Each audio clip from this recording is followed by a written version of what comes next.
Ok, bom dia, estamos retomando a gravação da manhã do dia 2 de novembro de 2020, da segunda turma, segunda Câmara, segunda sessão de julgamento do CARF.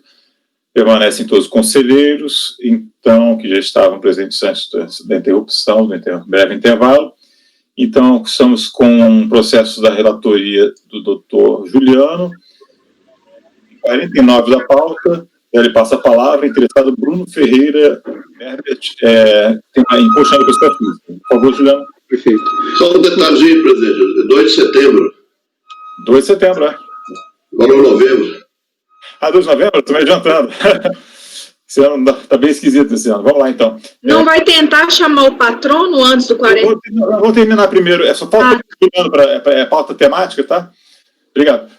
Vamos lá, 49. Contra o contribuinte foi lavrado auto de infração. Contra o contribuinte foi lavrado auto de infração, em folha 0119, para a cobrança de crédito tributário relativo ao imposto de renda pessoa física, exercício 2004, ano calendário 2003, no valor de 497 mil, multa de 75%. A ação se iniciou com o MPF-X e com a lavratura do termo inicial de fiscalização às folhas 50, da qual o contribuinte foi certificado em 3 de 2 de 2007 e instaurado a apresentar relativamente ao ano 2003 os extratos bancários de contas correntes, poupanças e investimentos mantidos em seu nome no Brasil e no exterior e comprovar com documentos hábeis e idôneos a origem dos recursos pelos depósitos, além de comprovar a apuração do ganho de capital na venda do imóvel e apresentar o contrato de compra e venda. Em razão da emissão do novo MPF, foi lavrado um novo termo de inicial de fiscalização, do qual o contribuinte foi certificado em 7 de 7 de 2007 e instado a cumprir as mesmas exigências contidas no termo de intimação emitido anteriormente. O contribuinte, por meio de seu representante legal, foi intimado a comprovar a origem de depósitos de crédito de suas contas, listados no anexo do termo de ciência da situação de documentos, as folhas 230 e 232, com base nos extratos bancários do Bradesco e intimada a apresentação dos extratos da conta bancária mantida junto ao Itaú, também relativo ao ano de 2003.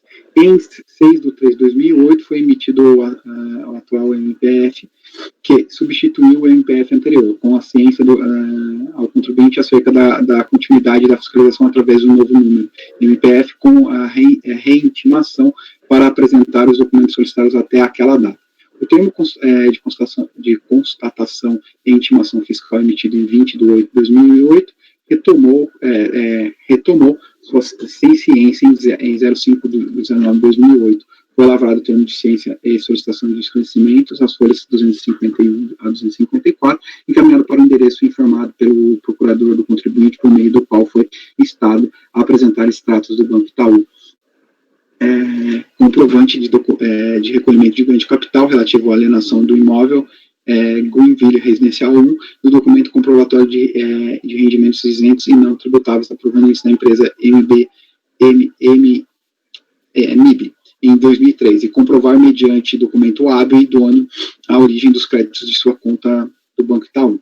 O contribuinte apresentou ao longo da fiscalização cópia de procuração do advogado, alternando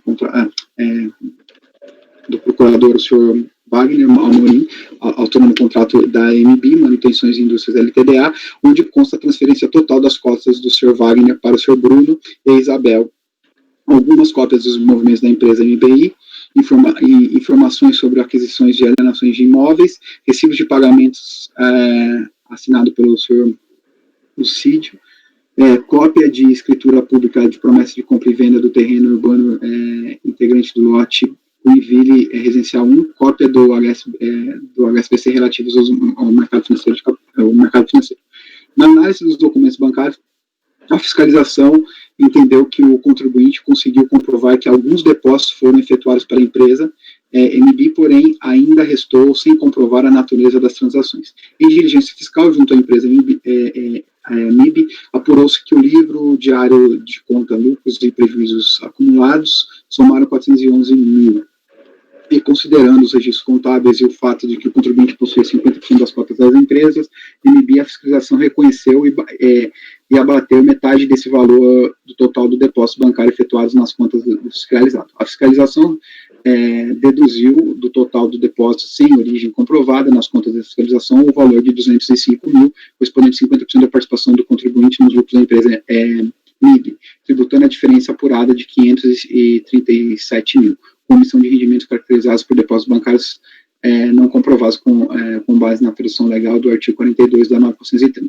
Relativamente à alienação do imóvel constante na escritura, as folhas 62 e 63, a fiscalização constatou que não houve comprovação de apuração de ganho de capital relativa à apuração da compra e venda, tributado como ganho o valor de 407 mil. Certificado do lançamento em 8/11 de 2008, conforme a vídeo de recebimento das folhas 284, o contribuinte apresentou impugnação em 3/12 de 2008. Alegando em síntese que, sendo a tributação do ganho de capital definitiva, não se sujeita a ajuste na declaração de independente de prévio exame da autoridade administrativa e o lançamento por homologação traz aqui o artigo 150, parágrafo 4º do CTN, devendo o prazo decadencial ser contado do fato gerador. Nos termos do artigo 21 do parágrafos da Lei 8.981 de 95, o fato gerador no ganho de capital ocorre no mês da sua percepção e dos rendimentos, e esse rendimento é informado na Câmara Superior dos Recursos Fiscais dos contribuintes. Com o auto de infração, se refere a fato gerador de setembro de 2003, observa-se que a partir de 1º de 2008 expirou o prazo da homologação relativa a esses meses, considerando sua homologação o lançamento definitivamente extinto o crédito pelo decurso do prazo decadencial, uma vez que o contribuinte só tomou ciência em 7 de 11 de 2008. Relativamente aos depósitos bancários, alega que nos termos do inciso 2º, do parágrafo 2º do artigo 849 do Regulamento de Imposto de Renda de 99, no caso, a pessoa física não serão considerados os créditos de valores individuais iguais ou inferiores a R$12 mil, desde que o somatório no ano não ultrapasse 80 mil, e esse tenha sido o entendimento da Câmara Superior. Deste modo, deve ser excluído do cálculo os valores de crédito de 500, 600, 900, 2.000, 600 e 10 mil. Conforme cópia da 8ª alteração contratual da empresa MIB, o impugnante detinha 50% do capital social e a autoridade fiscalizadora reconheceu essa titularidade e excluiu a tributação no valor de 205 mil, correspondente a 50%, e de 411 mil, que se encontrava registrados na MIB como lucros e prejuízos acumulados, e que dos valores das transferências da MIB para as contas do impugnante ainda permaneceram contidos nos cálculos os lançamentos dos seguintes créditos: fevereiro de 2003, 113 mil, maio de 2003, R$500, junho de 2003, R$100 mil, e novembro de 2003, R$61.500. Ocorre que, em relação a esses valores transferidos pela empresa MIB, existem importâncias transferidas pelo impugnante em empréstimos ou retornos a essa mesma empresa, conforme comprova os extratos bancários em anexo. Então, das transferências da empresa MIB deve ser permanecer nos cálculos dos lançamentos apenas esses 6.171, que é a diferença que resta a ser considerada também a redução de 290 mil do valor a tributar, por se referir a retorno para a conta da MIB. Alega a decadência do crédito tributário relativo a fevereiro, maio, junho, agosto, setembro, em razão da apuração mensal do imposto de renda e da regra de prazo decadencial, se refere àquela que se sujeita ao lançamento por homologação. O extrato bancário pode servir como indício de recebimento de rendimentos, contudo, por si só, é insuficiente para caracterizar a inexistência de rendimentos objetos de tributação nos termos do artigo 42 da 930, bem como extravasos os limites do fato gerador do imposto de renda, pois a disponibilidade financeira não é suficiente para determinar a sua ocorrência, conforme se vê no artigo 43. Não há na legislação dispositiva que determine a pessoa física que guarde os documentos para a comprovação da origem dos depósitos bancários, por isso que não pode o fisco simplesmente solicitar a comprovação de todos os depósitos efetuados ou mesmo de qualquer depósito bancário, devendo existir pelo menos um indício de que se trata do recurso proveniente de rendimentos para a existência de uma mínima segurança jurídica. Muito dificilmente algum cidadão, papai, faz argumentações que não é aplicável. E aí eu vou aqui para as decisões de decidir da DRJ. No acordo, a DRJ, por unanimidade de voto, julgou procedente em parte a impugnação apresentada pelo recorrente. analisando ponto a ponto da peça de defesa do contribuinte. A seguir, descrevemos em síntese as conclusões da DRJ. A DRJ, em grande arrazoado, cita e transcreve a legislação pertinente ao manual do procedimento fiscal, esclarecendo que o lançamento fiscal se aperfeiçoa com a notificação válida do contribuinte, no momento que é assegurado aos litigantes o contraditório e ampla defesa nos moldes do inciso 55 do artigo 5º da Constituição Federal, e afirmando que o MPF é um ato administrativo que instaura uma fase preliminar em que não há contraditório nem a ampla defesa, sendo que, no caso em tela, observa que o auto de infração foi lavrado sobre a ordem, que substitui o MPF anterior, e foi devidamente prorrogado com a validade até 24 de 11 de 2008, conforme demonstrado nas folhas 45. Verifica-se que o contribuinte foi certificado do termo de inicial de ação fiscal e da existência de MPF, por meio de postal às folhas 50 a 51. E para o cumprimento da existência, solicitou a prorrogação do prazo às folhas 52, indicando a sua resposta apresentada em 20 de 3 de 2007, aqui, desculpa.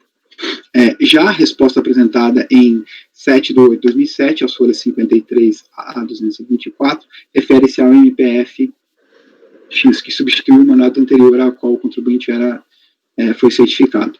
Observa-se que o novo procedimento fiscal foi instaurado conforme o mandado de procedimento fiscal, sendo disponibilizado ao contribuinte o código de acesso para que se verificasse a sua autenticidade, utilizando o programa Consulta Mandado de Procedimento Fiscal, disponível na página da Secretaria da Receita Federal na internet, para verificar os dados do MPF. Tais informações e orientações para consultas estão contidas no termo inicial da ação fiscal, na qual o representante legal do contribuinte foi certificado pessoalmente, juntamente com cópia do referido MPF.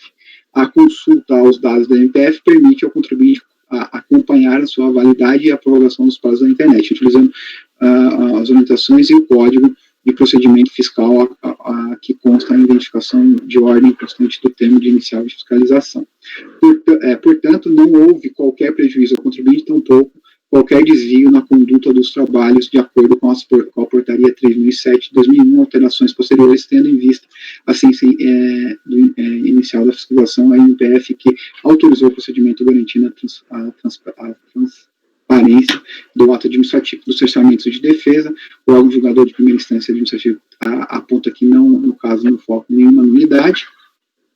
Da tributação anual, a DRJ indica que o recorrente aduz que o lançamento é nulo, por entender que o fato gerador imposto de renda da pessoa física previsto no artigo 42 da nova Constituição 30 é mensal, porém não lhe assiste razão quanto a esta alegação, pois o IRPF exigido mensalmente à medida que os rendimentos são oferidos, não de forma definitiva, sendo o fato gerador do imposto considerado entre 31 de dezembro de cada ano calendário, por se tratar de rendimento sujeito ao ajuste anual, sendo imposto mensal meras antecipações. Ademais, a DRJ indica que no auto de inflação latente que o contribuinte dos rendimentos ocorreu em dezembro do ano calendário de 2013. O fiscal efetuou o lançamento de forma perfeita, sem merecer reparo, já que a metodologia apurada de imposto adotada demonstra a omissão de rendimentos provenientes de depósitos bancários foi tributada da forma anual, concluindo que, diante do exposto, conclui-se que o auditor fiscal cumpriu os ditames do artigo 142 do CPN e artigo 10 do decreto 70.235, não havendo causa para apontamento de nulidade no auto de inflação. Da decisão administrativa, das decisões administrativas, a DRJ esclarece que não serão conhecidas as decisões citadas pelo litigante, posto que não vinculam somente as partes envolvidas naquele litígio, especificamente não abrangendo terceiros. Da decadência, nesse tópico, a DRJ também afasta a decadência, tanto do lançamento relativo aos rendimentos do ajuste anual, que traz o cálculo, e dos relativos ao ganho de capital, porque não houve pagamento, então ela considerou a regra do artigo 173 do inciso 1. Do mérito, da omissão dos rendimentos caracterizados como por depósito e não comprovados, nesse título, o órgão julgador entendeu que o recorrente deixou de comprovar a maioria das origens dos créditos em suas contas correntes. Aí eu vou ler aqui, porque ele vai fazer parte do meu voto, depois aí já fica resumido. A fiscalização agiu corretamente ao efetuar o lançamento e omissão de rendimentos com base em depósitos bancários não comprovados, estando autorizado pela lei, e traz aqui o valor. Assim identificados os recursos remetidos pela empresa MIB para a conta corrente do recorrente no Banco Bradesco, no montante de 501 mil, o auditor fiscal adotou como critério a fiscalização subtraiu do total do depósito, comprovados os valores de dividendos que poderiam ter sido distribuídos contabilmente pela empresa MIB ao contribuinte pessoa física no percentual de sua participação social. Na impugnação, valendo-se do critério fiscal adotado, o contribuinte alegou que diversos depósitos efetuados pela empresa MIB foram devolvido para a conta do depositante e por isso deveriam ser excluídos da tributação. Verifique-se na determinação do imposto de fiscalização não utilizou a totalidade dos depósitos não comprovados como base de cálculo do imposto, afirmando na descrição dos fatos constantes no nosso de inflação de folhas 9 a 15 que as razões de diligência fiscal da empresa MIB identificou a existência de lucro acumulado no valor de 411 mil e excluiu da tributação o valor de 205 mil, correspondente a 50% do lucro que poderiam ter sido distribuídos com a isenção do imposto de renda a título de dividendos. Portanto, assistindo razão ao contribuinte em solicitar que sejam excluídos da tributação os valores devolvidos à empresa MIB, a fim de que mantenha o critério de fiscalização adotado, que foi considerado comprovado a origem de depósito no valor de 205 mil, como distribuídos de lucros efetuados à MIB, conforme a apuração fiscal de folhas 14 a 15. Deste modo, deve ser referida a apuração dos depósitos de origem a comprovar, considerando os valores identificados como efetuados pela empresa MIB, subtraindo os valores que já foram devolvidos pelo contribuinte para a conta da referida empresa. Os depósitos efetuados pela empresa MIB que foram computados na apuração fiscal foram os seguintes: traz aqui 140 mil, 200 mil, 100 mil, 61 mil, 501 mil. O contribuinte alega que parte desses créditos retomou a empresa MIB conforme comprova 70 mil, 200 mil e 20 mil. Desses valores, confirma-se nos extratos bancários das contas do contribuinte da empresa MIB, da qual o contribuinte era sócio, que houve o retorno de 220 mil, confirmando pela coeficiência de datas, valor e número de documentos no histórico do lançamento bancário das referidas contas. O valor de 70 mil em 21/2/2003 não guarda correlação com os créditos na conta MIB em razão da divergência no número do documento. Assim, os valores conciliados em 6/3/2003 a 9/7/2003, no montante de 220 mil, não configuram disponibilidade econômica do contribuinte que logrou êxito em comprovar que os valores apenas transitaram pela conta da pessoa física em razão da sua devolução ao depositante. O crédito de fiscalização adotado foi deduzido dos depósitos bancários e comprovado unindo as empresas MIBs. O valor do dividendo que poderiam ser distribuídos com isenção em razão do saldo da conta de lucro acumulados, correspondentes ao percentual da participação de cada sócio. Assim, no julgamento decidiu-se refazer-se a apuração para aplicar o critério da fiscalização sobre o valor ajustado, tendo em vista que o contribuinte comprovou a devolução de recursos à empresa MIB e que não caracteriza acréscimo patrimonial por se tratar de mero retorno de recursos para a conta do depositante, no caso, a empresa MIB. Valor depositado, 501 mil, exclusão relativa aos retornos, 220 mil, valor de dividendos distribuídos, 205 mil. Valor depósito a tributar, 75 mil. O valor a tributar, 75 mil, responde a depósitos identificados que foram efetuados pela MIB, relativos ao mês de julho de 2003, no valor de 14 mil, novembro de 2003 e de 61 mil integral. Quando os créditos de valores individuais inferiores a 80 mil efetuados em 6/5 de 500, 18/6 de 600 reais, 8/8 de 900, 17/9 de 2.000 e 19/9 de 600, creditados em conta do Banco Bradesco, a lei determina a não tributação desde que os valores, se o total anual dos depósitos não ultrapassarem 80 mil. Os valores individuais foram iguais ou inferiores a 12 mil, conforme no presente caso. Somente no mês de janeiro o valor anual já foi ultrapassado, mesmo extinto o depósito de pequenos valores, não existe autorização para exclusão da tributação. Sobre a alegação do contribuinte de que os créditos apurados pela autoridade fiscal podem se referir a apurações diversas, tais como transferências entre contas da própria pessoa física, empréstimos, e ainda se referir aos rendimentos da declaração que não foram considerados como pela autoridade fiscal, cabe esclarecer que o contribuinte deveria ter apresentado documentos hábeis e idôneos para comprovar não somente o depósito, mas também a natureza da operação que gerou referidos créditos, a fim de identificar e tratar-se de rendimentos isentos, não tributados ou tributados ou já tributados e ter, assim, afastado a tributação com base na pressão legal. Desta forma, não logrando o titular da conta comprovar a origem dos créditos remanescentes no valor de 317 mil. Tem-se caracterizado o montante do faturador, ou seja, os recursos depositados traduzem rendimentos do contribuinte, não presentes no caso. O faturador foi constatado com base no artigo 43, segundo do CTN,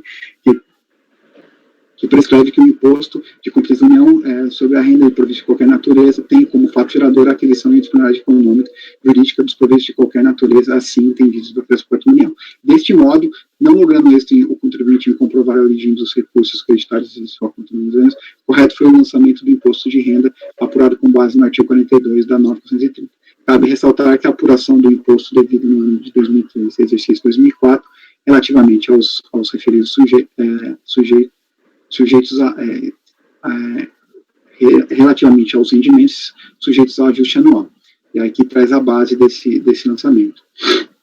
Relativamente ao ganho de capital, mantém-se a cobrança de 60 mil, conforme apurado no demonstrativo, as folhas 16 a 17.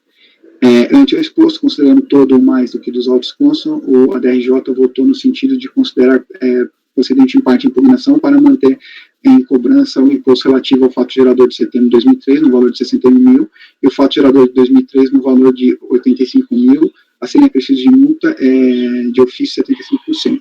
O recurso voluntário, interposto em 10 de fevereiro de 2011, aos folhas 346 a 363, o recorrente reitera exatamente os mesmos termos da impugnação, não tendo rebatido as conclusões da DRJ. Vou passar ao voto. O recurso atende todos os pressupostos de admissibilidade. No mérito da análise dos autos, verifica-se que o recorrente teve contra si lavrado auto de infração para a cobrança de crédito tributário relativo ao imposto de renda relativo ao ano calendário 2003. A fiscalização intimou o recorrente para diversas vezes a fim de averiguar os valores movimentados em sua conta bancária, cujos valores eram discrepantes dos valores apontados pela alegação justicinal. O recorrente apresentou alguns documentos que foram recebidos pela fiscalização, mas insuficientes, o que justificou a lavratura do auto de infração em razão da omissão de rendimentos por depósito bancário cujas origens não foram devidamente comprovadas. Inconformado, o recorrente apresentou impugnação com diversos argumentos, todos devidamente rebatidos pela DRJ, que inclusive julgou a impugnação procedente em parte por ter considerado no cálculo os valores que a recorrente conseguiu comprovar a devolução de recursos à MB, a empresa MIB. Nas razões recursais, o recorrente apresentou exatamente os mesmos argumentos trazidos na impugnação, não tendo trazido aos autos qualquer documento ou argumento a fim de contestar o que a DRJ apurou. Como eu compartilho do voto da DRJ e com base no parágrafo 3º do artigo 153, anexo 2º da portaria MF 343, uso as mesmas razões do voto da DRJ para fundamentar meu voto. E, no final, concluo. Ante o exposto, voto por negar provimento ao recurso. Esse é o meu voto, presidente. Juliano, obrigado. Alguém tem alguma questão, uma dúvida? Então, vou passar a votação. Doutor Mário? Acompanho o relator, presidente. Martim? Também acompanho, presidente. Ricardo? Ludmila? Acompanho também. Caio? Acompanho o relator. Leonan? Acompanho o relator também. Também acompanho. Então, ficou por unanimidade de votos, negar provimento ao recurso para esse item 49. Agradeço ao Juliano e peço para a assistente Janaína, por favor, entrar em contato com o contribuinte do item 62, né, com o patrono do item 62, para ver se agora a gente viabiliza esse acompanhamento aí. Mais 5 minutos, são 11h05, né? Para poder Ok, Janaína? Ok, presidente, farei a convocação. Tá bom. Vamos aguardar, então. Item 62 da pauta, doutor Leandro, seu processo será julgado agora. Por favor, verificar a mensagem privada no chat.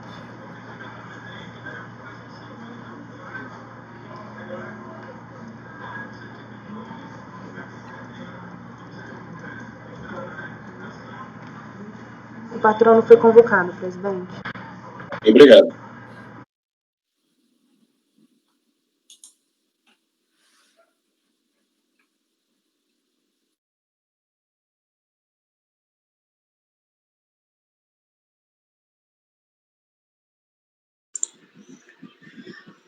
Bom dia a todos. Conseguiu, patrono. A gente não está... opa, tudo bem? Tudo bem, doutor? Bom dia. Bom dia. Então vamos conseguir finalmente, né, senhor, fazer Peço desculpas pelo atraso, eu tive um problema de conexão. Não, tudo bem. Então, o processo, eu já vou passar a palavra para o relator, item 62, ele saiu com vistas, né?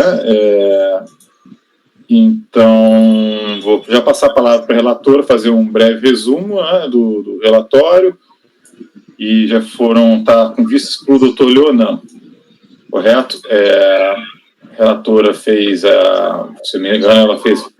Fico com a palavra, então, passar para a relatora, e já adiantando que teve... a relatora foi acompanhada no seu encaminhamento, né? Por parte da turma, foi pelo Martim e Caio, se não me engano. Isso. E o doutor Mário e o Ricardo divergiram no sentido de negar provimento. Encaminhamento por agora. Correto. Só para rememorar e por tal voto bem sintético, eu vou fazer a leitura abreviada de alguns trechos não tão relevantes. Não, o patrão, ele desligou. Eu ia pedir o patrão desligar o microfone, mas ele desligou agora. Obrigado. Então, é um recurso voluntário interposto pela Marcela Vieira Freire contra um acordo proferido pela DRJ de Campo Grande, que rejeitou a impugnação e manteve uma exigência de R$85 mil e poucos, em razão de não recolhimento de contribuição patronal, do segurado, do adicional do SAT, de terceiros, em razão de uma suposta obra de construção civil da sua propriedade.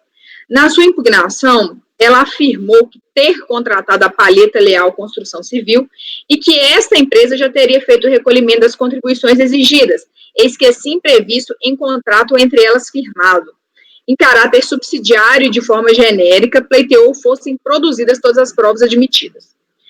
As folhas 40 e 190 foi acostado, então, junto à impugnação, uma série de documentos, o contrato de prestação de serviços, algumas GPS, GFIP, a BITSE, uma RT-CREA, um alvará de construção, um aviso de regularização da obra, documento de arrecadação municipal, uns termos de responsabilidade, termo de rescisão de trabalho, de contrato de trabalho, etc.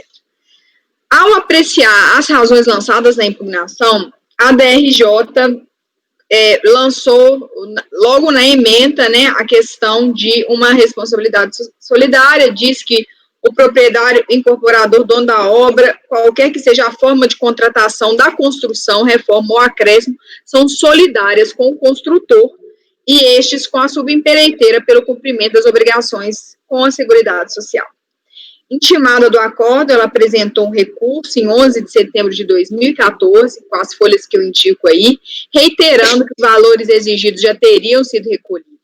Acrescentou que, caso permaneçam dúvidas quanto à identificação do recolhimento por parte da Palheta Leal, que fosse a decisão anulada e que fosse feita uma determinação à DRJ para que solicitasse a realização de diligência a que fatos geradores referem os recolhimentos efetuados pela empresa. Então, esse é o relatório. Antes de apreciar a matéria devolvida, me esclarecer alguns... saltei o conhecido recurso integralmente por estarem presentes todos os pressupostos de admissibilidade. Então, antes de analisar a matéria, eu fiz a transcrição do relatório fiscal para demonstrar, a meu ver, né, uma discrepância com o que foi consubstanciado pela DRJ. Então, o relatório fala que é parte integrante, em virtude do contribuinte não ter efetuado os recolhimentos, o contribuinte encaminhou, então ele faz toda essa narrativa, tendo os destaques feitos aí, isso aí está nas folhas 32. Tanto o auto de infração quanto o relatório fiscal de encerramento nada mencionam acerca de uma suposta responsabilidade tributária, ao passo que o acórdão da DRJ, após transcrever uma série de dispositivos, o faz nos seguintes termos. Então, basicamente, ela atribui aí a questão da responsabilidade. Das folhas 201 e 202, e os trechos mais importantes eu igualmente destaquei. Além de decisão recorrida em colisão com o que fora consubstanciado quando do lançamento, afirmar se tratar de responsabilidade tributária, sustenta ainda ser o caso de empreitada total da obra, porque a decisão da DRJ dá a entender isso, que seria essa sobre empreitada total. O acordo recorrido, relevando a ausência de indicação do inciso 6 do artigo 30 da Lei 8.212, no auto de infração, defende a manutenção do lançamento, asseverando que o proprietário, qualquer que seja a forma de contratação da construção, reforma ou acréscimo, é solidário com o construtor, pelo cumprimento das obrigações com a Seguridade Social. Negligencia não só a ausência de fundamentação do auto quanto à responsabilidade tributária, mas ainda que, por força do artigo 220 do Regulamento da Previdência, só há responsabilidade solidária do proprietário, do incorporador, etc., com o construtor nos casos em que não há a cessão de mão de obra. No caso em que há cessão de mão de obra, há de ser feita a retenção de 11% sobre o valor da nota fiscal, como determina o artigo 31. Por fim, o acordo recorrido, ao examinar as provas acostadas, assevera o seguinte: fala que as guias de recolhimento apresentadas estão todas com o número do CNPJ da empresa contratada, que é a palheta, situação que não permite concluir que tais recolhimentos decorreram exclusivamente das contribuições incidentes sobre a remuneração pagas à mão de obra utilizada na construção da obra do sujeito passivo. Ao seu sentir, a instância ACO, tal como a fiscalização, ao meu sentir, a instância ACO, tal como a fiscalização, flerta com a plausibilidade de já terem sido os valores aqui exigidos recolhidos, mas limitam-se a considerar que da documentação trazida aos autos não há como colocar uma pá de cal na controvérsia. Na decisão vergastada, conta que deveria ter a hora recorrente acostada aos autos notas fiscais, recibos e faturas emitidos pela contratada. Entretanto, a fiscalização não requisitou os documentos supramencionados.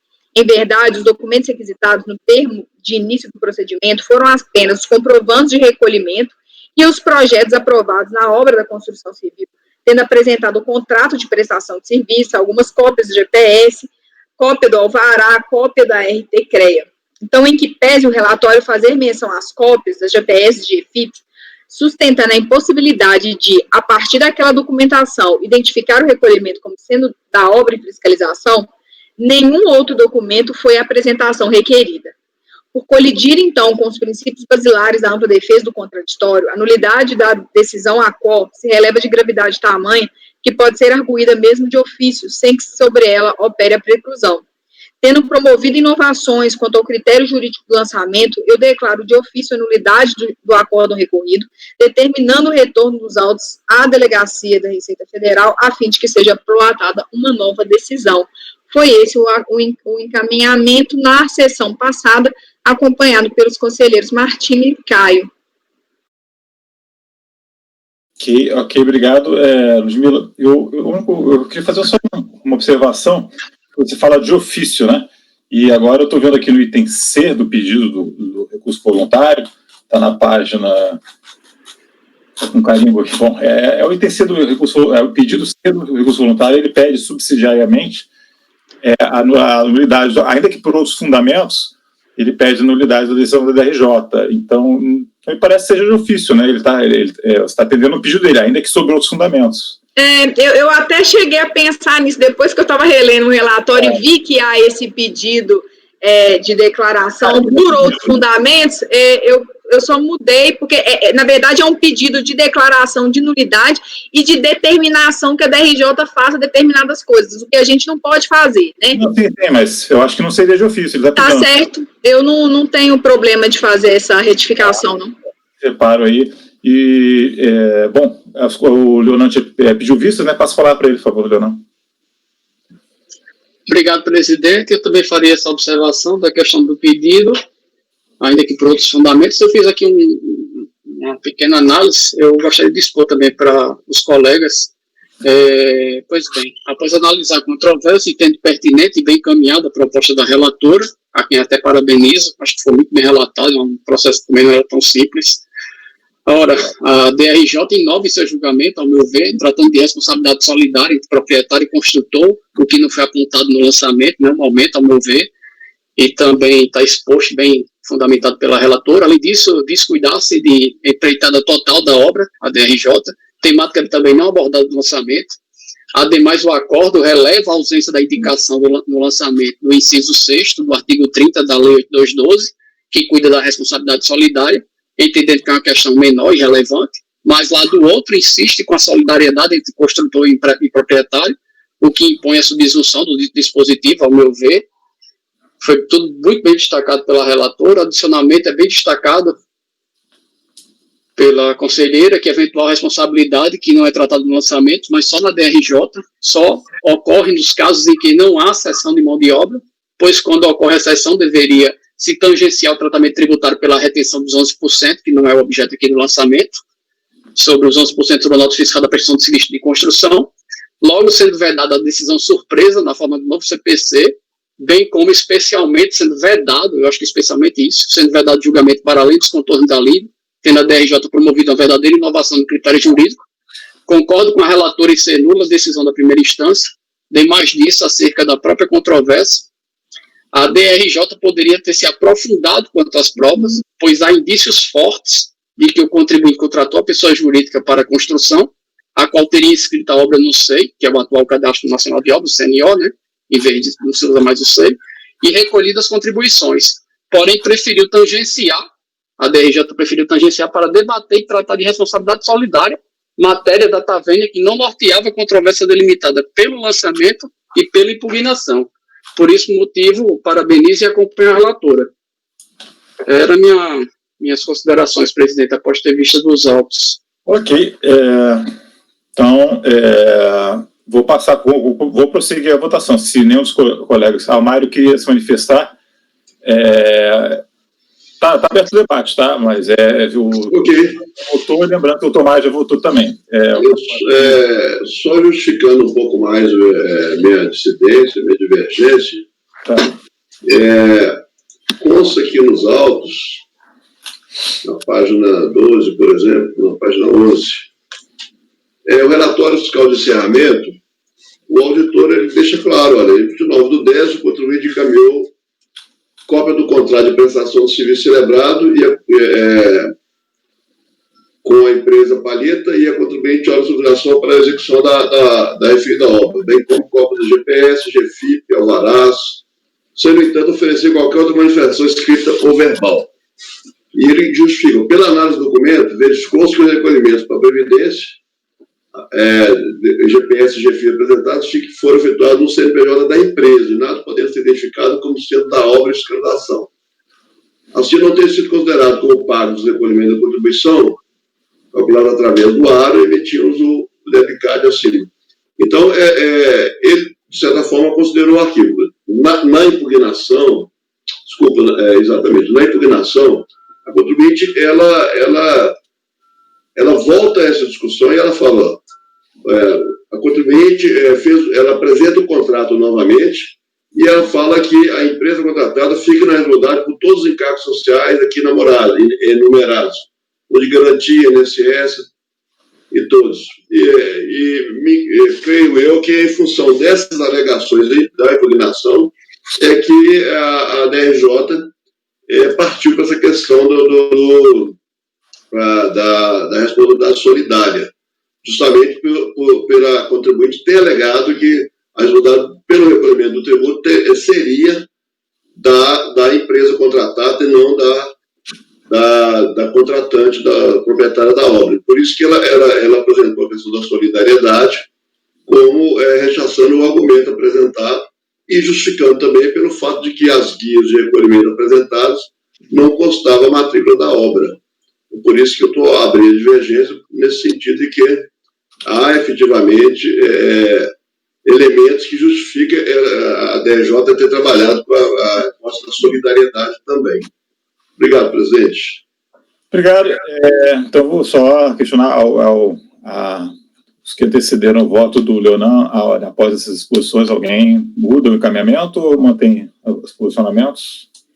Senão vou colher então o voto do doutor Juliano. Voto. Acompanha a relatora, presidente. Ok. Eu também vou acompanhar, na verdade eu tenho até uma visão bastante diversa do Mário. Eu acho que esse lançamento é muito problemático, porque eu entendo que sempre que se trata de solidariedade, você está se imputando uma relação que não é do sujeito passivo, diretamente, isso tem que estar bem explicitado no auto-infração. É diferente de uma situação em que você tem uma auto-infração, o fiscal examina os fatos e, pela descrição dos fatos, ele traz uma capitulação legal um pouco inadequada, mas ele está bem descrevendo os fatos e aí isso permite o contribuinte exercer seu direito de defesa na sua plenitude, né? Aqui eu acho que a descrição dos fatos que consta do relatório fiscal é extremamente precária, não tem nenhuma explicação por que foi atribuído esse vínculo de solidariedade, é zero, entendeu? E o contribuinte está sendo responsabilizado por vínculos de solidariedade, então eu acho bastante problemático essa atuação. Mas eu vou seguir acompanhar aí a decisão, o encaminhamento da relatora, e vamos ver se a DJ consegue enfrentar agora condignamente a situação fática aí, né? Mas não dá para lançar o auto, o contribuinte nem entender direito, e a DJ vir explicar o que estava por trás do auto e por que não estava minimamente explicado na autuação. Eu acho isso bastante complicado. Mas vou acompanhar a relatora, então ficou por maioria de votos, foi declarada a nulidade do acordo de primeira instância, com retorno dos autos para a DJ para que seja proferida uma nova decisão. Ok? Vencidos aí o doutor Mário e o doutor Ricardo, que negavam o provimento do recurso. Ficou isso, doutor, ok? Obrigado, bom dia a todos, bom trabalho. Tá ótimo, então. Então, vou tirar da sala. Então tá, gente, só lembrando que agora, quando a gente voltar, não tem mais senha, tá? Vou retirar a senha aqui para não ter problemas, ok? Se bem que de tarde a gente vai ter, vou ter que retirar. De tarde tem uma nova sustentação oral aqui também. É dos meus também. É dos seus, então, vamos continuar. A Shooter. Vamos continuar com a senha. Então, o que acontece? Só para fazer uma questão de ordem aqui, só para explicar que a gente tem 2 eventos aí, né? Tem uma sustentação oral do seu, tem 3 eventos, na verdade. A sustentação oral do seu, aquele do julgamento do processo que eu estou impedindo, ainda tem um prioritário do Ricardo, né, que é a decisão judicial. Então a gente organiza da seguinte maneira: a gente primeiro deixa com essa senha aqui, tá? A gente vai começar direto, uma M15 com os da Ludmilla, a não ser que o patrão não esteja, tá? Que é o Shooter. E aí depois, na sequência, aí eu retiro a senha e aí até a colega que vai completar a paridade poder começar a fazer o julgamento, depois a gente passa direto para o Ricardo, tá? Mas então vamos prosseguir. Não, nem precisa do Ricardo, a gente vai julgar agora, né? Do Ricardo, então não vai. Doutor Rony. Caiu. O Rony travou. Não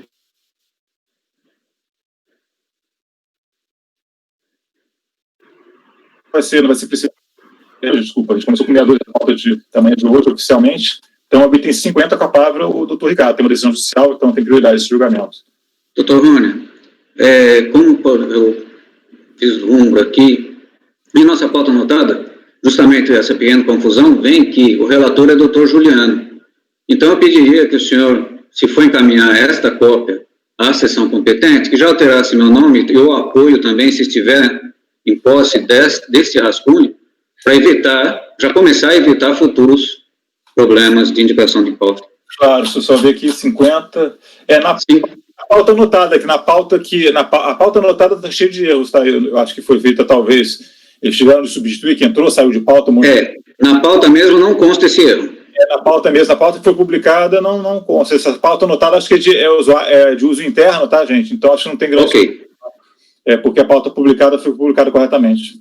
Pode ser, então, com a palavra, tem memoriais esse processo, tá? O item 50 da pauta, programado para esta manhã ainda, interessado é o SERPRO, tá? Pois não. Com a palavra, Ricardo. Obrigado. Muito obrigado. Caríssimos, trata-se de recurso voluntário contra auto de infração CFL 21, contra a apresentação de arquivos com layouts exigidos. O valor, ele está acima do que foi determinado para as sessões virtuais, mas há uma determinação judicial de julgamento. E eu adoto o relatório do referido acórdão da RJ, sucintamente descreveu o quê? Foram apresentados arquivos digitais em formato diverso ao previsto para o período de janeiro a dezembro de 2005. Nessa apresentação, apenas a folha de pagamentos, comento, dos empregados, seguiu o MANAD. Todo o resto das informações estavam fora dos manuais. E a autoridade autuante demonstra o cálculo de apuração do valor da penalidade combinada na forma de 0,5% do valor da receita bruta do período. Então, consequentemente, a emenda da decisão, unânime, foi no sentido de improcedência plena da impugnação. Apenas destaco que os arquivos digitais, segundo a DRJ, precisam da apresentação. Foi mantida a autuação por ter sido apresentados em formato diverso do determinado.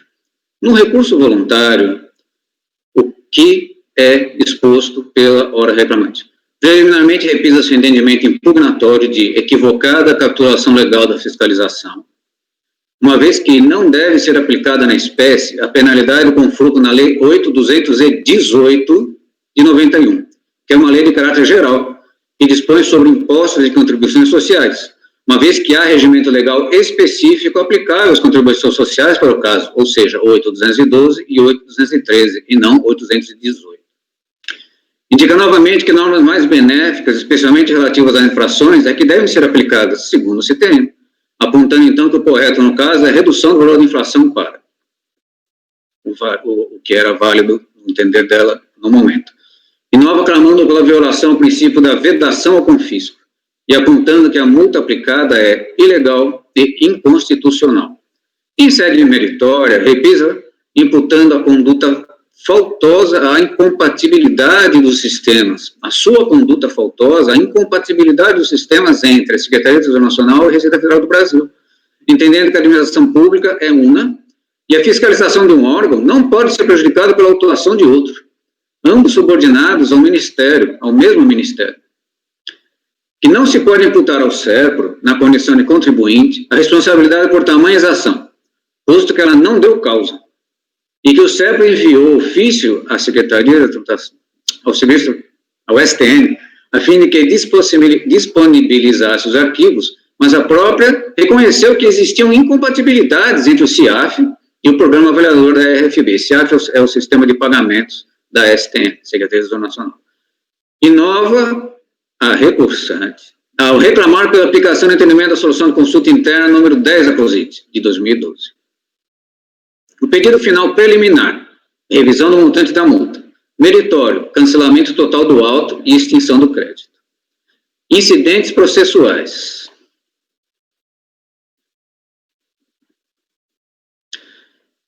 Em abril de 2020, a interessada apresentou junto a esse egrégio conselho uma petição, onde pleiteia com urgência a liberação de um depósito recursal administrativo feito de forma facultativa e a inclusão séria do feito em pauta de julgamento. A apreciação desse pedido foi por despacho de apreciação do requerimento do contribuinte exarado em junho de 2020 pela ECOA, Superintendência 01, Distrito Federal, e negou a pretensão. Dessa forma, adveio uma decisão liminar para um mandado de segurança civil interposto pelo interessado, que determinou a este CARF o efetivo julgamento do recurso voluntário vinculado a este processo administrativo. Parênteses.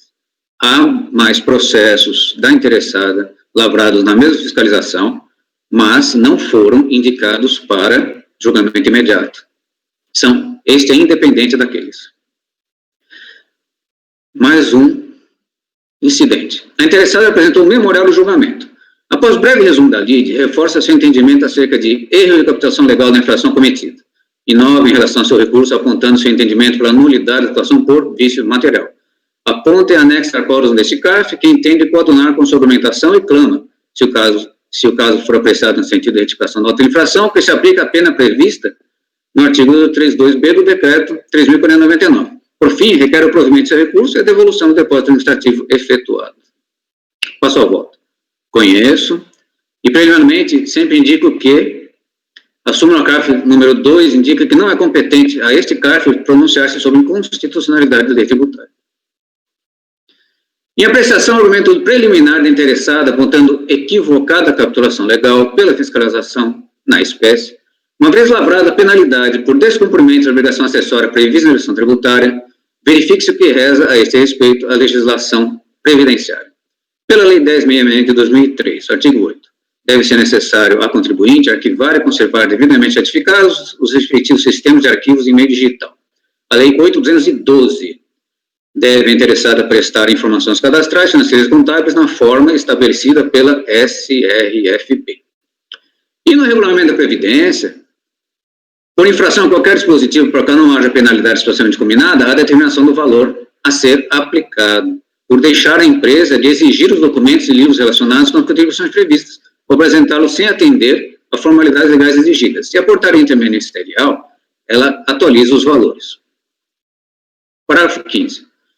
Pode, então, ser verificado dos dispositivos assim elencados que a legislação previdenciária estabeleceu a multa de R$ 13.291, atualizada, pela não apresentação de documentos relacionados às contribuições previdenciárias em acordo com as formalidades legais exigidas à época da gravatura da auto-infração. Entretanto, a fiscalização aplicou a multa prevista no artigo 12, inciso 1, da Lei 8.218, por descumprimento do artigo 11, parágrafo 3º e 4º do mesmo legal, que assim dispõe em sua relação vigente lá ao tempo da infração. Parágrafo 3º. A SRFB expedirá os atos necessários para estabelecer a forma e o prazo em que os arquivos digitais e sistemas devem ser apresentados.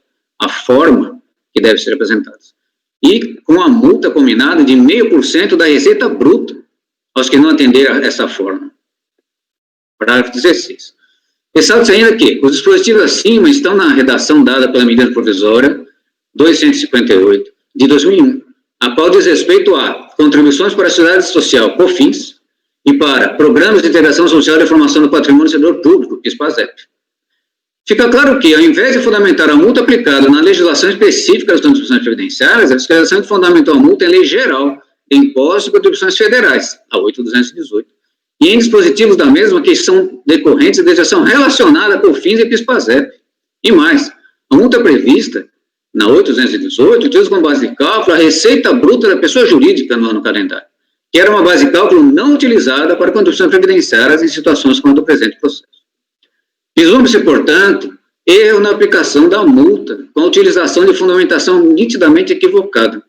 E tal interpretação pode ser encontrada em diversos precedentes desse CARF, além dos indicados pela interessada em seus memoriais. Eu destaco o Acordo 9.202/7.950, onde parte da ementa diz: obrigação acessória, descumprimento, apresentação de documentos e informações em meio digital, lei aplicável. Incabível aplicação de lei geral, 8.218, quando a lei específica regulamentando a mesma conduta, 8.212, conforme o princípio da lex specialis derogado lex generalis. Nesse mesmo acordo, são referenciados inúmeros processos precedentes que também caminham em uníssono. 21. Assim sendo, há que se dar razão ao pleito preliminar do contribuinte neste tópico, o que evidencia a procedência de sua indisposição e improcedência da autuação, tornando, então, impertinentes a apreciação das demais questões preliminares e de méritos apresentados na peça recursal. Nesse diapasão, reconhece-se a nulidade da autuação por vício material. Eu já reconhecia por vício material mesmo antes do... mesmo antes da manifestação de memoriais. Então, eu não falo sobre apreciar ou não razões de memoriais. Ressalta-se que não cabe a este Conselho operacionalizar a devolução interessada do depósito administrativo facultativo para ela efetuado, pois cabe à delegacia jurisdicionante, face à decisão proferida neste acordo, proceder às devidas providências cabíveis em relação à sua pretensão de levantamento do depósito. Concluo da seguinte forma, senhor presidente. Voto em dar provimento ao recurso. Ok, obrigado, Ricardo. Dúvidas? Então, o Caio quer falar, por favor, Caio. Não, é só porque eu estou tentando localizar alguma indicação que me diga qual a diferença entre esse CFL 21 e o CFL 35, que eu estou entendendo que seria mais adequado ao caso, não sei se, né, e aí estou concordando com o voto do relator. Saberia dizer, Ricardo, você chegou a verificar isso? Porque me parece que a capitulação, os fatos que levam aos dois CFL são os mesmos, só que o 35 é específico para contribuições previdenciárias e a multa é totalmente diferente, né? Pois é, doutor. Pela extrema similaridade, eu entendo. Esse CFL 21, ele existe há muito tempo, antes da unificação, tá? Então, a Lei 8.218, ela expressa dizer da não entrega da documentação nos layouts determinados à Secretaria da Receita Federal. Mas o 35, acho que o 21, eu estou aqui com a definição dos dois, mas me parece, assim, é lógico, tem uma conexão, né? Mas a data é do fato gerador, doutor Rani. Processamento eletrônico de dados, e o 35 não se refere a processamento eletrônico de dados. O 35, ele simplesmente deixar a empresa de prestar RFB todas as informações cadastrais, financeiras e contábeis. Ele não entra essa... Acho que é princípio da especialidade, me parece, aí, que o 21 é mais adequado para essa questão doutor Rony e doutor Caio, há também a data do fato gerador. A não apresentação de forma correta, segundo a auditoria, foi 21 de maio de 2010. Então, utilizando o 21 em 2010, seria com base na 18 e não haveria... eu estou fazendo essa correlação pela descrição da infração que tem no relatório fiscal. Pela descrição da infração, que ele fala aqui, apresentou informações em meio digital correspondentes aos registros de seus negócios, atividades econômicas ou financeiras, livros ou documentos de natureza contábil e fiscal, em desacordo com a forma estabelecida pela Receita Federal do Brasil, para apresentação de informações em meio digital. Isso para mim é 30. Eu entendo essa nuance, né, que nos traz uma percepção um pouco nebulosa, mas inclusive todos os precedentes manifestam-se em relação ao 21. Eu acho que é 21 também, mas, enfim, é questão de percepção, né? Agora não vai alterar o resultado, né? Que, de qualquer maneira, a autuação foi com... Poderia ter uma diferença em votar pelas conclusões, se for o caso aí, né?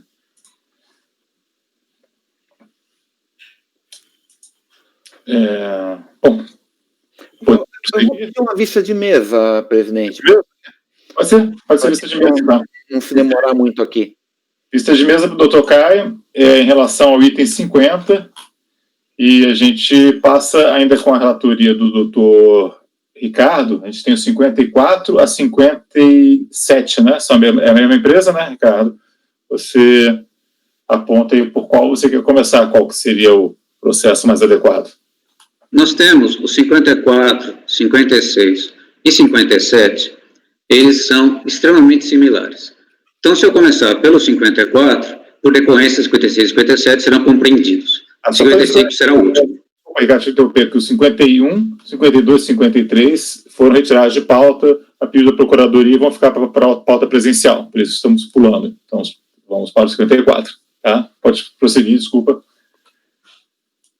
Pois não. Senhoras e senhores conselheiros, tratam-se de autos de recurso voluntário contra NFLD.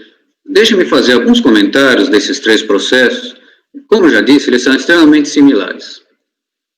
Inclusive, os números são sequenciais por terem sido lavrados na mesma auditoria, né? Este processo, especialmente, é sobre contribuição do segurado, que foi declarada, mas, embora descontada, não repassada.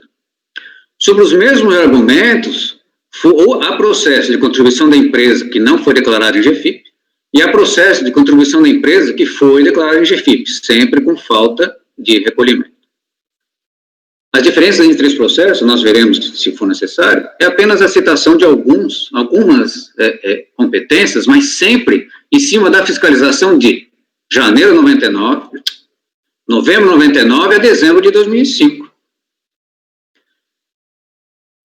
Vamos em frente, por favor. É um recurso voluntário, é um recurso voluntário e trata de uma NFLD. Nessa NFLD foram levantadas as contribuições devidas sobre remunerações pagas aos acreditados e segurados empregados e correspondentes à parte descontada dos mesmos. Foram declaradas, mas não foram recolhidas. Há uma correção em DADR pela decisão de primeira instância. No relatório da decisão de primeira instância, descreve-se os fatos. Informa o relatório fiscal que o fato discriminativo nesta notificação configura em tese crime contra a Seguridade Social, pela retenção não repasse. E de acordo com a fiscalização, a notificação abrange as competências que esses usuários forem receber, são alternadas, porque eles verifica-se a infração em meses alternados, como em todos os processos. E registra a fiscalização que as GPS pagas que se encontram discriminadas foram devidamente apropriadas e abatidas no débito. Enquanto-se relacionado por código de levantamento, cada um desses processos tem um código de levantamento. Aqui está apenas um código de levantamento, que é a remuneração em GFIP. Na impugnação, alega a então impugnante, que o agente fiscal não verificou que há duplicidade em base de cálculo e também não verificou decadência. Requer, então, nulidade, improcedência e ainda apresentação de meios de prova futuros e se forem necessários. E da emenda que deu improcedência parcial, eu destaco o motivo da improcedência parcial, pela súmula vinculante número 8 do STF. Neste caso específico deste processo, há exclusão também de levantamentos, pela decadência são excluídos todos os levantamentos das competências anteriores a 2011. Então, e foi identificado nesse processo também a duplicidade de duas competências, 11 de 2005 e 12 de 2005. Por quê? Porque foram levantados os valores tanto na GFIP que foi substituída, quanto na GFIP que foi primeiro exportada. A substituída com a retificadora. Diante da decadência e diante da retirada da duplicidade, restaram para o débito apenas as competências 8 de 2004 e 10 de 2004. E ele ressalta que foram observados os níveis de legalidade e verdade material. No recurso voluntário, que é similar à impugnação, eu tenho que destacar o quê? É extremamente simples. Nunca teve a intenção de burlar a legislação e solicita a apresentação de todos os meios de prova em direitos segurados, especialmente a prova pericial. Como sobraram os meses, as competências 8 de 2004 e 10 de 2004, ele pede revisão dessas competências. Pedido final é revisão do processo, exoneração de sua responsabilidade passiva, realização de perícia para revisão do crédito em questão. Eu conheço do recurso. Indico que a solicitação de revisão dos valores levantados em relação às competências que restaram, além de desacompanhar de argumentos e provas, não merece conhecimento por apresentado apenas em sede recursal. Indico que as provas de fato modificativo, imperativo e extintivo da pretensão fazendária, em relação a essas duas competências, deviam ser alegadas juntamente à defesa. E também a impugnação deveria ter, na impugnação, deveria ter sido promenorizado as perícias que seriam necessárias. Como não há forma como deveria ser procedida a perícia, indicação de perito nem nada, elas já são afastadas. E reforça o entendimento que deve ser analisado os presentes autos da forma como se encontra. Parágrafo 18. Por fim, não se afastar da responsabilidade da passiva interessada, uma vez que não houve apresentação de prova que possibilitasse a pretensão, nem em fase de fiscalização, nem em fase impugnatória, nem em fase recursal. Sendo o contribuinte identificado como responsável pela recomenda das condições sociais, uma vez que o cumprimento da legislação tributária independe da sua vontade, em seu desfavor foi então lavrada a presente notificação, com estrito respeito ao artigo 142 do CTN. Esse mesmo CTN, ao tratar da responsabilidade, determina em seu artigo 136. Salvo exposição em contrário, a responsabilidade independe da vontade. Não se ouvide que, para os fatos geradores ocorridos até 3 de 2 de 2008, a autoridade responsável pela execução do acordo, quando do trânsito em julgado, deverá observar o princípio da retroatividade benigna conforme portaria conjunta, PGFN no 14. Assim, em relação ao seu pedido final, destaque-se que não há revisão do lançamento do seu procedido, não há motivo para exoneração da sua responsabilidade passiva e descabida a realização de perícia para a revisão do crédito em questão. Concluo, senhor presidente, com meu voto e suposto do voto em não conhecer da matéria, revisão dos valores levantados e da parte conhecida em negar provimento ao recurso.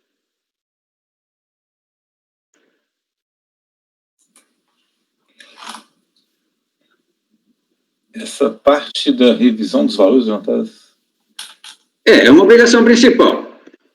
Em toda a fiscalização foram lavrados 3 autos de obrigação principal, na FLDs, e 2 autos de infração.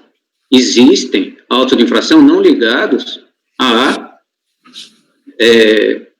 fatos geradores. Existe um auto de infração que não foi em carga encaminhado para mim, não é? Então eu não sei o conteúdo dele.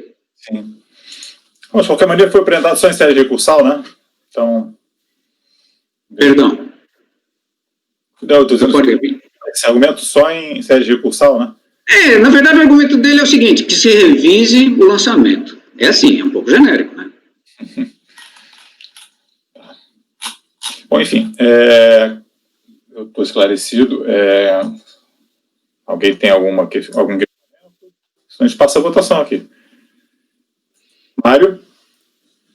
Eu acompanho o relator, eu acho que realmente muito genérico. Pede a revisão do valor, você tem que ter. Na verdade, nem é o fórum apropriado para fazer revisão propriamente, né? Isso seria revisão de ofício, especificamente. Eu acompanho o relator. Também acompanho o relatório.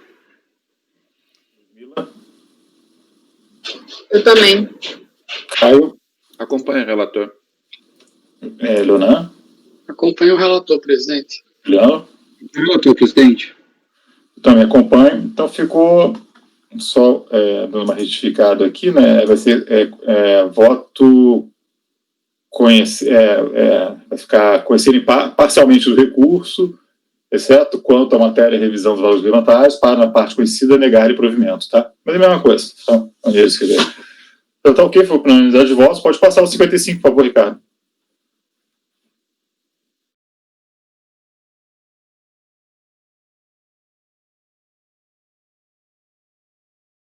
Ricardo, volume. Me perdoem. 55 ainda não. O item 56 e o item 57, senhor presidente, eles constituem contribuição da empresa. Nós falamos nesse aqui de contribuição do segurado. Um deles, que é o 56, é contribuição da empresa não declarada em GFIP. O 57 é contribuição da empresa declarada em GFIP. Em ambos faltou o recolhimento. E entre eles, as diferenças são apenas nas competências levantadas com intervalos.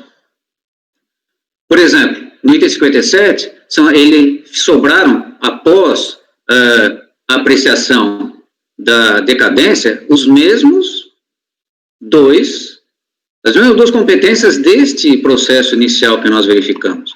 Só no outro tem mais competências, mas sempre envolvidos pela decadência foram reduzidos pela DRJ. Curiosamente, meu voto pode ser exatamente o mesmo. E a conclusão e o encaminhamento do voto, exatamente o mesmo. Se os senhores acharem pertinente, claramente eu posso olhar, pelo menos, externar o relatório. Mas, caso contrário, o voto é plenamente similar. Plenamente não, igual. Então a diferença, esse aqui só sintetiza as diferenças em relação ao outro. Pode repetir, por favor? Claro. Item 56, processo 005002. Ele é relativo à contribuição da empresa não declarada em GFIP. Também há decadência e as competências envolvidas no mesmo são um pouquinho diversas deste auto. As competências envolvidas no mesmo são... Os argumentos foram os mesmos, vertidos nos dois. Exatamente as mesmas. Duplicidade, decadência, revisão. Como lá a autoridade fiscal verifica a falta de pagamento em relação ao segurado em algumas competências, em relação à empresa a outras competências, né?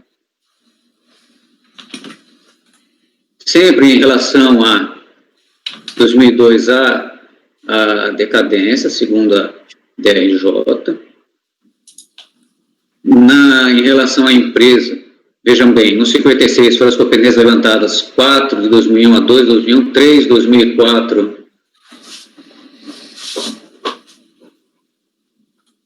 3 de 2004, eu estou no processo 56, tá? No relatório da DRJ. 4 de 2001 a 2 de 2001, 3 de 2004 a 10 de 2004, 4 de 2005 a 0 de 2005, sempre há intervalos. Não são todas as competências, mas o período de abril de 2001 a julho de 2005 é sempre o mesmo, que é o período da fiscalização. E nas alegações impugnatórias, há sempre a indicação da exclusão por decadência. E não há, por exemplo, nesse caso, contestação de 2004 e 2005, que são só 2 competências que sobraram. Eu já olhei isso, tá? Não sei, os colegas aí, a gente poder prosseguir a votação. Tem alguém com alguma dúvida em relação ao processo? É igual ao outro, né, na prática, só que é empregados, mas os argumentos são os vestígios são os mesmos. Não vejo necessidade de a gente se alongar. Então, vou passar a votação, então. Mário, como vota? Acompanho o relator, presidente. Martim? Acompanho o relator, presidente. Eu também. Caio? Acompanha também o relator. Leonan? Eu acompanho também o relator. Juliano? O relator, presidente. Então vai ficar os 56 também, ficou com unidade de votos, conhecer parcialmente recurso, exceto quanto à matéria dos valores levantados, para na parte conhecida negar-lhe provimento. E então vamos a 57, por favor, Ricardo.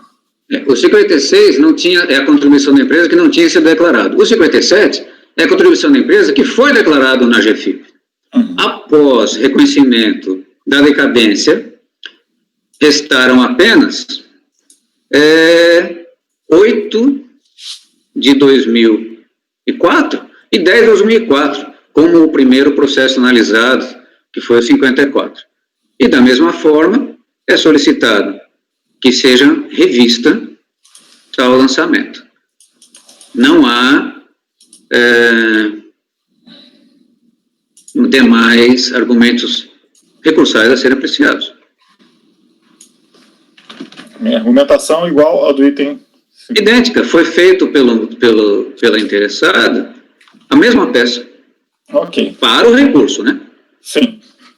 Então, bem esclarecida a situação, vamos poder passar a votação, então, doutor Mário.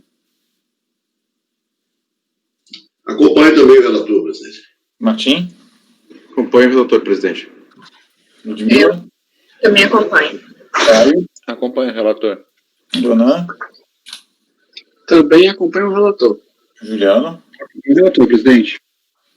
Eu também acompanho, então ficou o mesmo resultado do item precedente, né, os 56, 57, 54, 56, 57 com o mesmo resultado, né, conhecimento parcial, para a parte conhecida do negado de provimento. Então vamos passar 55, doutor Ricardo. Pois não. Muito obrigado, senhor presidente. O 55 é da mesma fiscalização, o mesmo período fiscalizado, só que aí eu coloco a data do fato gerador por sua obrigação acessória.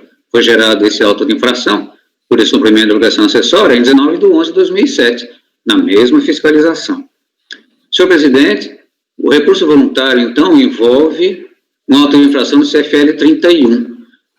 Deixou a empresa de exibir qualquer documento ou livro conforme a determinação da legislação previdenciária. Em que pese o relatório do acórdão, sempre envolvendo a falta de apresentação de qualquer livro, e também o relatório do acórdão, e também a ementa do voto, que deu procedência parcial da impugnação, tendo em vista a súmula vinculante, a DRJ, ela mantém o auto de infração. Por quê? Se os senhores virem o que eu grifei no parágrafo 4º, última linha da manifestação da DRJ, é o seguinte: julga procedente em parte o lançamento, mas mantém-se o crédito tributário na sua integralidade. Por quê? Como não se trata de auto de infração por ocorrência, no qual o valor da multa depende do número de infrações praticadas, permanece inalterado o valor do presente processo. Basta uma ocorrência da não apresentação para que se mantenha. Por favor, eu peço licença para ir direto ao voto. Perfeito. Pois analisarei a tempestividade. Parágrafo 10. Conforme aviso de recebimento, a ciência interessada deu-se em 8 de abril de 2009, em relação ao ofício encaminhado, e o qual corretamente informou sobre o acórdão combatido. De acordo com tal comprovação, verifica-se que o prazo fatal para a impugnação foi o dia 8 de maio, de 8 de abril até 8 de maio. Ocorre que a recorrente apresentou seu recurso apenas no dia 25 de maio, conforme protocolo atestado na sua peça recursal. Eu errei a data aqui. No parágrafo anterior, a data final é 8 de maio de 2009. E o recurso foi no dia 25 de maio de 2009. Então, foi proferido o despacho de encaminhamento para a DFB de origem, onde também é indicada a intempestividade, embora seja tal reconhecida por este CARF, não pelo despacho de encaminhamento. Tendo em vista a intempestividade do recurso, o mesmo não deve ser conhecido. Concluo na seguinte forma: voto em não conhecer o recurso. Te pergunto uma coisa, Ricardo. No recurso voluntário, o contribuinte ele chegou a abordar a questão da tempestividade? Não, doutor Rony, não aborda. Então, no recurso voluntário, ele aborda apenas ofensa a princípios, que nunca teve intenção de burlar a legislação, como nas NFLDs, solicita a revisão da multa e também solicita a não aplicação de multa excessiva prejudicial e ilegal. Ele não aborda a intempestividade. tá. Alguém com alguma dúvida, né? O prazo aí é bem extenso, né? Seria só checar os documentos, mas a intempestividade, conforme a narrativa do relator, é manifesta, digamos assim. Mário, quer falar, por favor, Mário? Só uma dúvida, assim, os outros são todos da mesma época e só um que teve a intempestiva? Provavelmente sim, doutor Mário. É que, na verdade, a ciência dos acórdons foram em datas diferentes.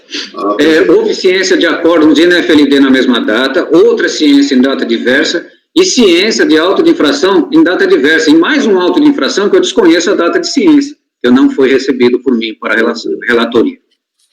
Talvez justifique até essa intempestividade. Ok, obrigado. Pois não. Okay. Passar a votação, então. Mário, como vota? Acompanhe o relator, presidente. Acompanho o relator. Ludmila? Também. Caio? Acompanho. Leonan? Também acompanho. Leandro? Relator, presidente. Eu também acompanho. Então, fica para unidade de votos não conhecido recurso. Eu pergunto ao Caio, só para encerrar amanhã, se o item 50 ele chegou a alguma conclusão. Ou Cheguei, se você quiser retomar. Acho que é curto, né? Já foi narrado o voto, o relatório, a questão da multa. É só o Caio colocar seu posicionamento, depois a gente abre brevemente o debate e passa a votação. Caio, por favor, com a palavra. Não, eu fui verificar, realmente não consegui identificar um motivo pelo qual se utilizaria o 21, que é da Lei 818, em substituição à legislação da 812. Então, eu vou acompanhar o voto do relator sem nenhuma dúvida. Ok. Todos se lembram, né? O caso 50 do SERPRO interessado, e que foi utilizada uma legislação de PIS/COFINS, né, doutor? Uma multa lá prevista para fazer a autuação de um descumprimento de obrigação de entregar documentos digitais, mas para a qual existe normas específicas na legislação previdenciária. Então, o relator está dando provimento ao recurso do contribuinte. Passa a palavra, então, para o doutor Mário. A seguinte é uma dúvida: como vota, doutor Mário? Eu detalhei que ainda foi o erro material, né, que ele colocou aí. Acompanhe o relator, presidente. Martim? Também acompanho, relator. Ludmila? Também acompanho. Caio? Caio se manifestou, né? Sim, acompanho o relator. Maio, Leonan? Eu acompanho o relator também. Juliano? Acompanho o relator, presidente. E eu também acompanho, então, por unanimidade de votos, o item 50 dá provimento ao recurso, Lembrando que o 58 saiu de pauta, foi tirado de pauta pelo pedidos do contribuinte e da PGFN. Então, retomamos à tarde. Podemos encerrar a gravação agora, que vamos sair para o almoço, retornando 1h15.